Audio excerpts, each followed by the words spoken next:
আসসালামু আলাইকুম রহমতুল্লাহ।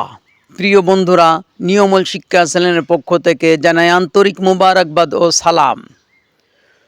আমরা আজকে আলোচনা করব বিশ্বনবী মুহাম্মদ রাসূলুল্লাহ সাল্লাল্লাহু আলাইহি সাল্লাম যা বলেছেন বা নিজে যা করেছেন অথবা সাহাবা কিরামকে যা করতে দেখে নিষেধ করেননি, তাই হলো হাদিস। সেই হাদিস থেকে আমরা অর্থসহ 6টি হাদিস আজকে গুরুত্বপূর্ণভাবে বর্ণনা করব, যা গুরুত্বপূর্ণ হাদিস আপনাদের আমাদের জানা অনেক জরুরি।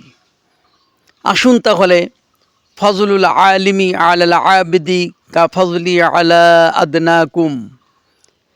হাদিসের অর্থ হলো, তোমাদের মধ্যে সর্বাপেক্ষা ছোট ব্যক্তি হতে আমার মর্তবা যত বড়, বেলেম আবেদের চেয়ে একজন খাঁটি আলেমের মর্তবা তত বড়।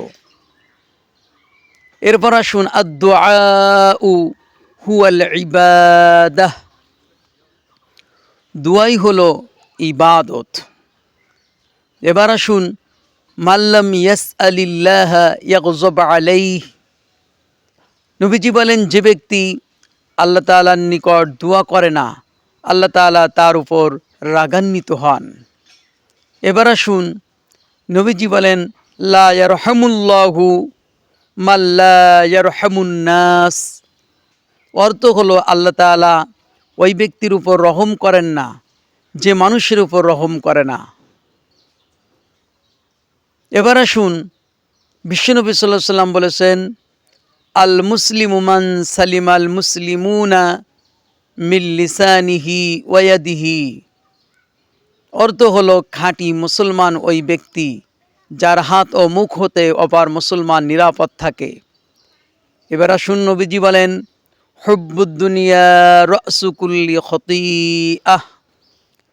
অর্থ হলো, দুনিয়ার মহব্বত সমস্ত গুনাহের মূল।